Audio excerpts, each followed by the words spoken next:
Math care চ্যানেলের পক্ষ থেকে সকলকে সুস্বাগতম। আশা করি তোমরা সকলেই ভালো আছো। আজকে আরেকটি নতুন ভিডিও নিয়ে এসেছি।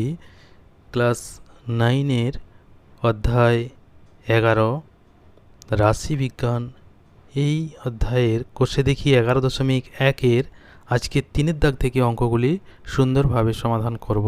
এর আগের ভিডিওতে 2-এর দাগ পর্যন্ত অঙ্কগুলি সুন্দর ও সহজ সরল পদ্ধতিতে সমাধান করেছি। সেই ভিডিওটি দেখে না থাকলে এখনই একবার দেখে নেবে। এই ভিডিওর ডেসক্রিপশন বক্সে সেই ভিডিওর লিংক দেওয়া থাকবে। আর চ্যানেলটিতে নতুন হয়ে থাকলে অবশ্যই সাবস্ক্রাইব করে পাশে থাকা বেল আইকনটি দাবিয়ে নোটিফিকেশান অল করে রাখবে, যাতে করে পরের কোনো ভিডিও আপলোড করলে সবার আগে সবার প্রথম তোমার কাছে নোটিফিকেশান চলে যায়। আর যারা আগে থেকেই সাবস্ক্রাইব করে রেখেছো তাদেরকে অসংখ্য অসংখ্য ধন্যবাদ। তো চলো শুরু করা যাক আজকের ভিডিও। দেখো কি আছে, 3-এর দাগের অঙ্কটি আছে, একটি ঝুড়িতে অনেকগুলি কমলালেবু রাখা আছে। এই এক ঝুড়ি কমলালেবু থেকে লক্ষ্যহীনভাবে 40টি কমলালেবু নিয়ে তাদের ওজন গ্রামে দেওয়া আছে, নিচে লিখলাম, অর্থাৎ ওজনগুলি লেখা আছে। 40টি কমলালেবুর ওজন দেওয়া আছে। 40টি কমলালেবুর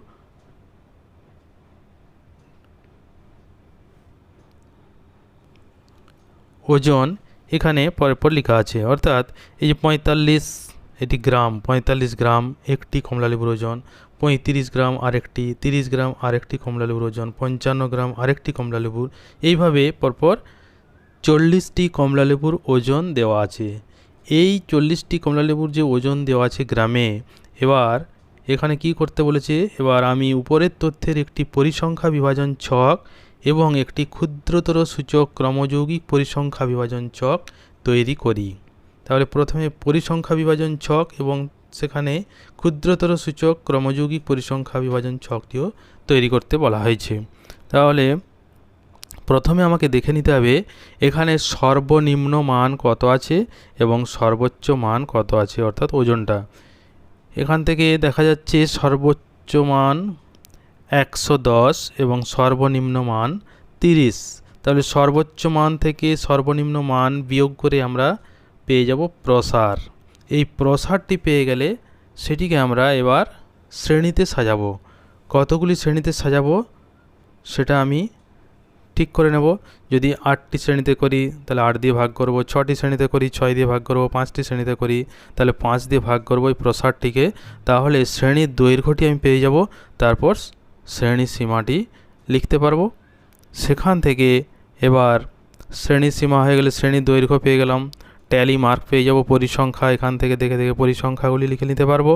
তারপর শ্রেণী মধ্যমান এবং সবশেষে ক্ষুদ্রতর সূচক ক্রমযৌগিক পরিসংখ্যা বিভাজন ছকটি পেয়ে যাব। তাহলে এখানে সবার প্রথমে প্রসার নির্ণয় করব। প্রসার সমান 110 মাইনাস 30 সমান পেয়ে গেলাম 80। এবার শ্রেণী দৈর্ঘ্য পেয়ে যাব 80, যেহেতু হয়েছে আমি শ্রেণী দৈর্ঘ্য পেয়ে যাব। এই 80কে 8টি শ্রেণীতে আমি ভাগ করে নিচ্ছি। তাহলে 80/8, 8 দিয়ে ভাগ করে পেয়ে যাব শ্রেণী দৈর্ঘ্য, পেয়ে গেলাম 10। এবার শ্রেণী দৈর্ঘ্য যদি 10 পেয়ে যায়, শ্রেণীগুলি আমি এখানে লিখে নিতে পারবো। তাহলে শ্রেণীগুলি লিখে রাখি। শ্রেণীগুলি হলো, তাহলে 30 থেকে শুরু হবে, 30 থেকে 40, 40 থেকে 50, 50 থেকে 60, 60 থেকে 70, 70 থেকে 80, 80 থেকে 90 এবং 90 থেকে 100। তারপর 100 থেকে 110, 110 থেকে 120, কারণ এখানে যে মানটি 110 আছে সেটি আমি কোথায় পাবো, দেখো 30 থেকে 40 পড়লে এই শ্রেণীর মধ্যে 30 বা তার বেশি এবং 40-এর কম। তাহলে যদি 40 থাকে সেই মানটা আমি কিন্তু এই শ্রেণীতে লিখব না, পরের শ্রেণীতে লিখব। তাহলে এই যে শেষের শ্রেণীটি 100 থেকে 110 হিসাব মতো আমার এখানেই 8টি শ্রেণী হয়ে যায়, 1 2 3 4 5 6 7 8। কিন্তু আরেকটি শ্রেণী অর্থাৎ 110-এর পর আরেকটা শ্রেণী লিখতে হচ্ছে, কারণ হচ্ছে 100 থেকে 110 এর মধ্যে 100 বা তার বেশি সংখ্যাটা আমি কিন্তু এখানে লিখব, 110-এর কম লিখব। তাহলে যদি 110 থাকে সেটা কোন শ্রেণীতে লিখতে হবে? তার পরের শ্রেণীতে, অর্থাৎ 110 থেকে 120। তাই পরে আরেকটি শ্রেণী আমাকে লিখতে হচ্ছেই। তাই এখানে 8টি শ্রেণীর জায়গায় 9টি শ্রেণী হবে, অর্থাৎ 110 থেকে 120 আরও একটি শ্রেণী তৈরি করতে হবে। এইভাবে আবার শ্রেণীটি তৈরি করে পরিসংখ্যা বিভাজন ছকটি লিখে নেব। এইবার দেখো প্রথম যে শ্রেণীটি হয়েছে অর্থাৎ 30 থেকে 40, তার মধ্যে কোন কোন সংখ্যাগুলি আছে অর্থাৎ কোন মানগুলি আছে, এগুলি অবশ্যই গ্রামে।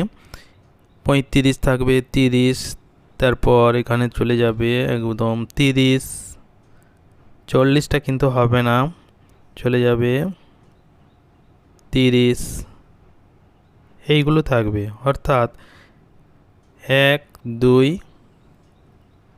তারপর 3, চলে গেলাম একদম এসে 4।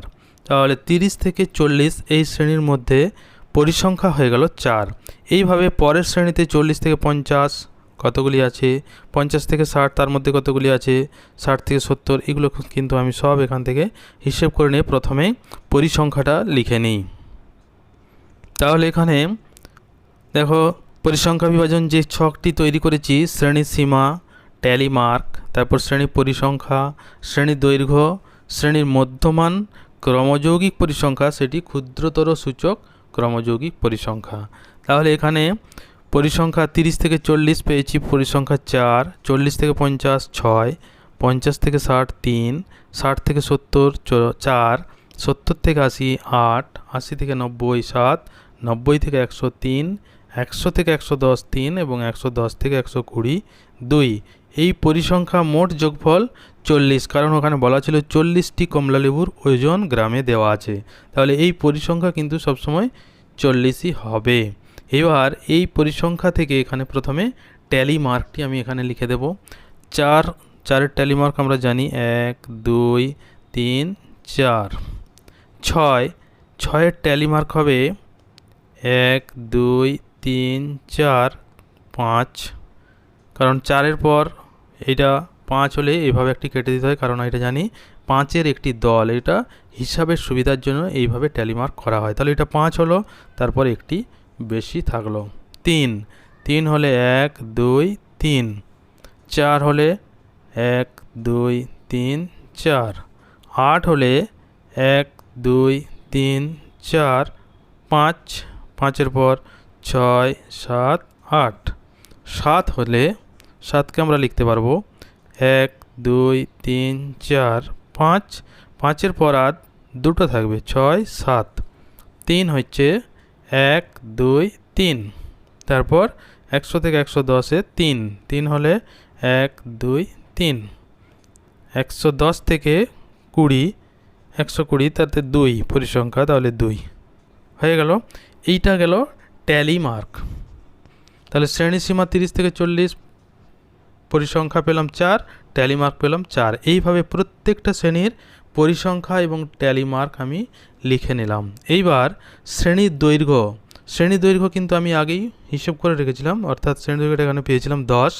এই শ্রেণী দৈর্ঘ্য 40 থেকে 30, তাহলে শ্রেণী দৈর্ঘ্য প্রত্যেকের কিন্তু 10 আসবে, 10।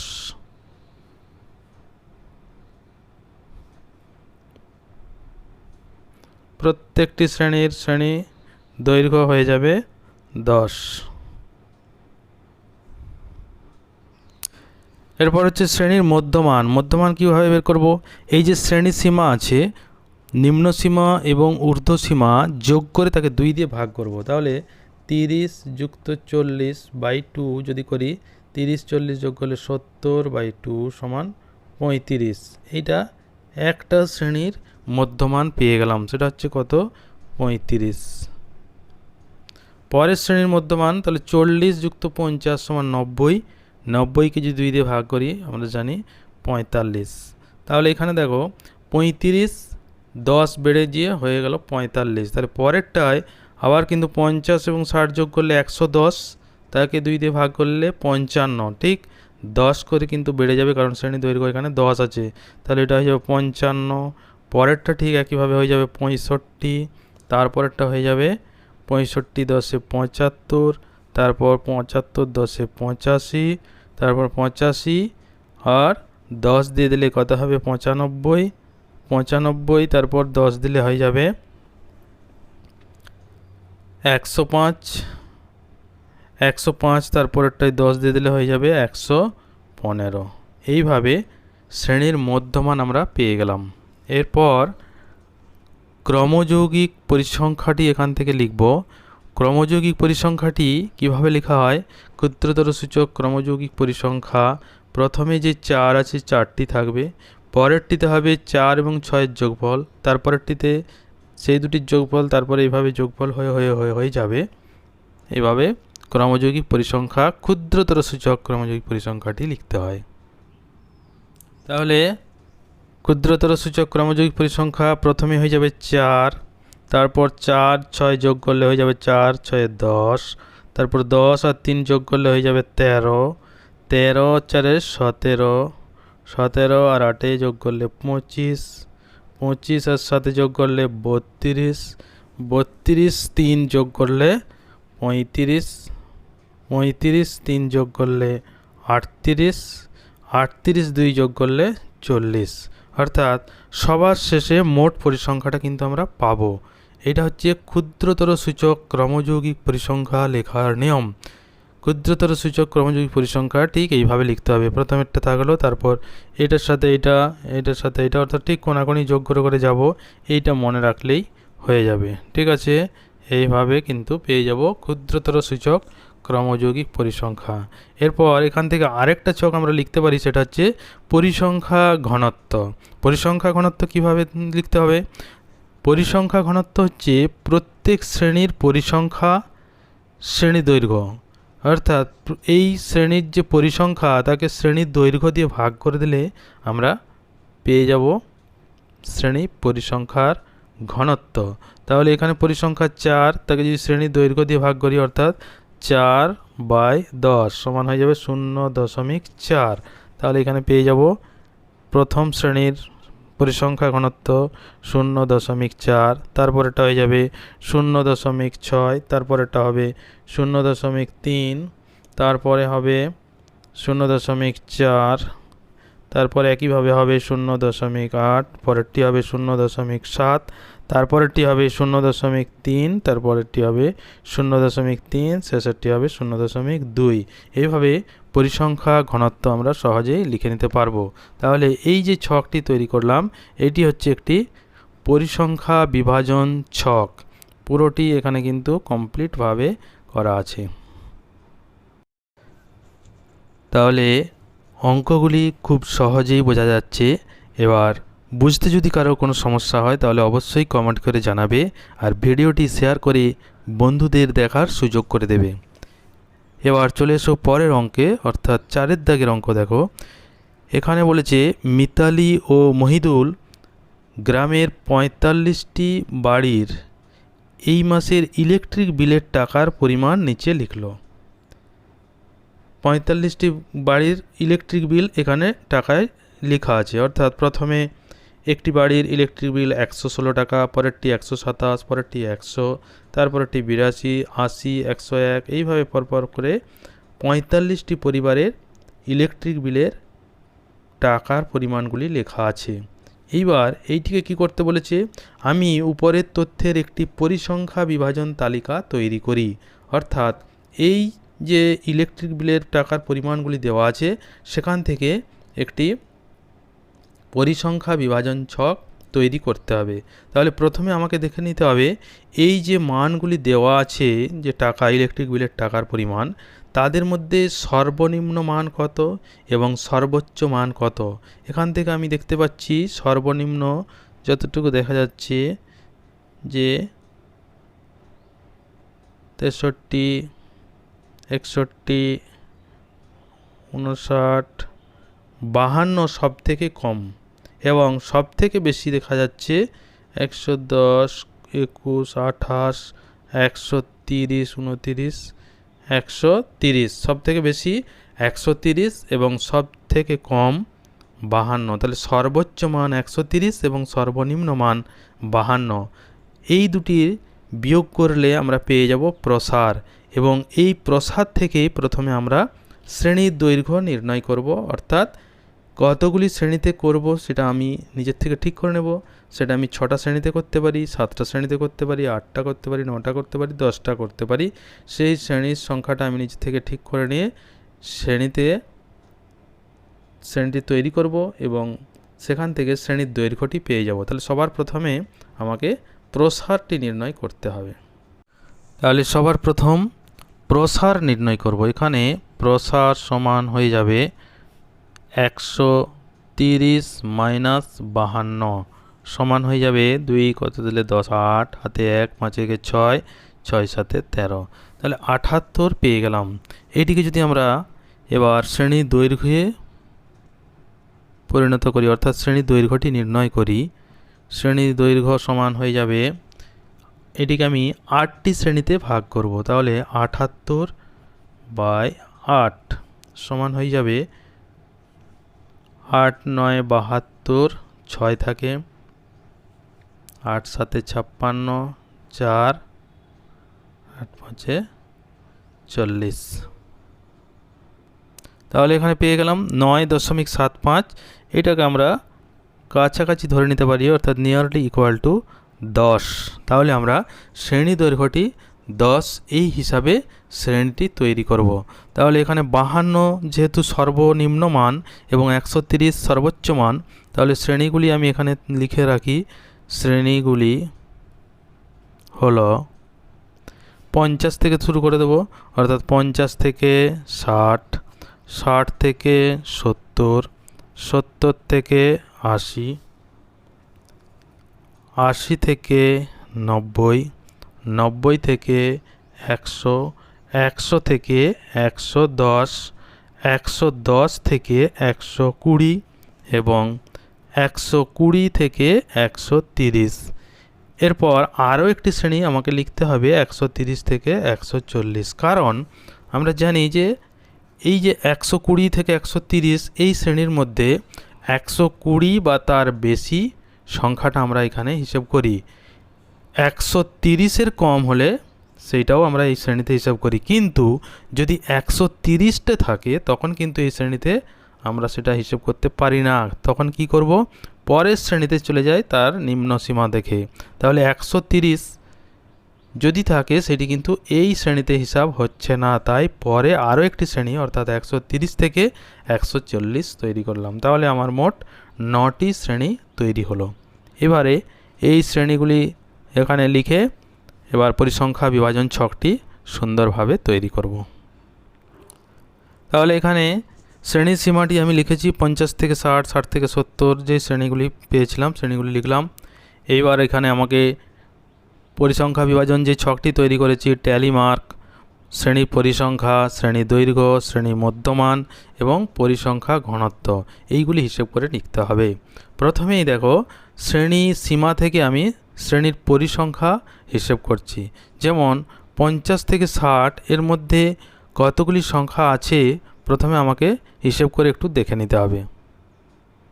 দেখো 50 থেকে 60 আছে এখানে, একটু যদি হিসেব করি তাহলে বুঝতে পারবো 52, 59, তারপর এগুলি 60-এর বেশি, এগুলি সব 60-এর বেশি, 61, তাহলে আর কিন্তু নেই, অর্থাৎ এই দুটি 52 এবং 59।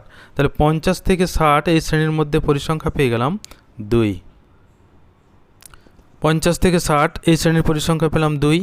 এইভাবে 60 থেকে 70 6, 70 থেকে 80 4, 80 থেকে 90 4, 90 থেকে 107। এভাবে প্রত্যেকটি শ্রেণীর পরিসংখ্যা কিন্তু আমি ওখান থেকে হিসেব করে এখানে লিখে নিয়েছি। 100 থেকে 110 7, 110 থেকে 120 6, 120 থেকে 130 7। এইভাবে প্রত্যেকটি শ্রেণী আমি পরিসংখ্যা পেয়ে গেলাম। এবার পরিসংখ্যা থেকে ট্যালি মার্কটি আমি এখানে লিখে দেব। শ্রেণীর পরিসংখ্যা 2 হলে ট্যালি মার্ক আমরা জানি 1 2। পরিসংখ্যা 6 তাহলে ট্যালি মার্ক হবে 1 2 3 4, তারপর একে কেটে দিলে আমরা জানি এটি হলো 5। 5-এর পর আরও একটি লিখলে 6 আসলো। 4, 4কে আমরা লিখতে পারি 1 2 3 4। একইভাবে আরও একটি 4 আছে, তাহলে 1 2 3 4। পরেরটি আছে 7, 7কে আমরা লিখব প্রথমে 5 1 2 3 4 5 6 7। তারপরে আরও একটি 7 আছে, তাকে লিখব 1 2 3 4 5 6 7। 6কে লিখব 1 2 3 4 5 6। 7কে আবার লিখব 1 2 3 4 5 6 7, এবং তারপরে আছে 2 1 2। তাহলে ট্যালি মার্ক শ্রেণী পরিসংখ্যা দেখে লিখে নিলাম। এরপর শ্রেণীর দৈর্ঘ্য। শ্রেণীর দৈর্ঘ্য আমরা জানি শ্রেণীর দৈর্ঘ্য কত, 50 থেকে 60, অর্থাৎ 60 থেকে 50 বিয়োগ করতে হবে। 60 থেকে 50 বিয়োগ করলে 10, আর শ্রেণীর দৈর্ঘ্য প্রথমেই আমরা লিখে রেখেছি, এখানে হিসাবটা করেছিলাম 10। তাহলে প্রত্যেকটি শ্রেণীর দৈর্ঘ্য কিন্তু 10, সেটা আমাকে লিখে দিতে হবে। তাহলে প্রত্যেকটি শ্রেণীর দৈর্ঘ্য আমরা পেয়ে গেলাম 10। এরপর শ্রেণীর দৈর্ঘ্য হয়ে গেল, শ্রেণীর মধ্যমান নির্ণয় করব।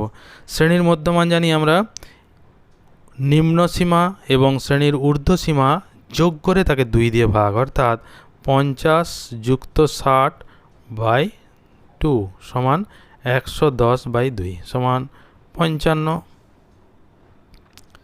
প্রথম শ্রেণী তাহলে মধ্যমান পেয়ে গেলাম 55। পরের শ্রেণীটির 60 থেকে 70, 60 থেকে 70 তাহলে 60 যুক্ত 70, তাকে 2 দিয়ে ভাগ করলাম, 60 70 যোগ করলে 130/2 সমান হয়ে যাবে 6 5 6 2 12 5 2 10 65। 55 ছিল, তাহলে পরেরটা হচ্ছে 65, তাহলে তারপরটা হবে 75। ঠিক 10 করে বেড়ে বেড়ে যাচ্ছে, 75, তারপর 85 95 105, তারপর 115 125, তারপর 135। ঠিক 10 করে করে বেড়ে বেড়ে চলে গেল। শ্রেণীর মধ্যমান আমরা সহজেই পেয়ে গেলাম। এবার হচ্ছে পরিসংখ্যা ঘনত্ব। পরিসংখ্যা ঘনত্ব আমরা কিভাবে হিসাব করি? যে কোনো শ্রেণীর পরিসংখ্যা ঘনত্ব হিসাব করব, সেই শ্রেণীর পরিসংখ্যাকে শ্রেণী দৈর্ঘ্য দিয়ে ভাগ করব। অর্থাৎ যেমন প্রথম শ্রেণীর পরিসংখ্যা 2 এবং শ্রেণী দৈর্ঘ্য 10, তাহলে শ্রেণীর পরিসংখ্যা ঘনত্ব হয়ে যাবে 0.2। তাহলে এখান থেকে পেয়ে গেলাম 0.2। একইভাবে পরের শ্রেণীর পরিসংখ্যা আছে 6, শ্রেণী দৈর্ঘ্য একই অর্থাৎ 10, তাহলে 0.6। পরেরটি একইভাবে লিখতে পারবো 0.4, তারপরটি 0.4, তারপরটি হবে 0.7, তারপরেরটি হবে 0.7, তারপরেরটিও আসবে 0.6, পরেরটি আসবে 0.7, তারপর 0.2। এইভাবে পুরো ছকটি যেটি তৈরি করেছি এটি একটি সম্পূর্ণ পরিসংখ্যা বিভাজন ছক। এইভাবেই পরিসংখ্যা বিভাজন ছক তৈরি করতে হবে। ভিডিওটি প্রথম থেকে শেষ পর্যন্ত দেখার জন্য সকলকেই অসংখ্য ধন্যবাদ। সবাই ভালো থাকবে।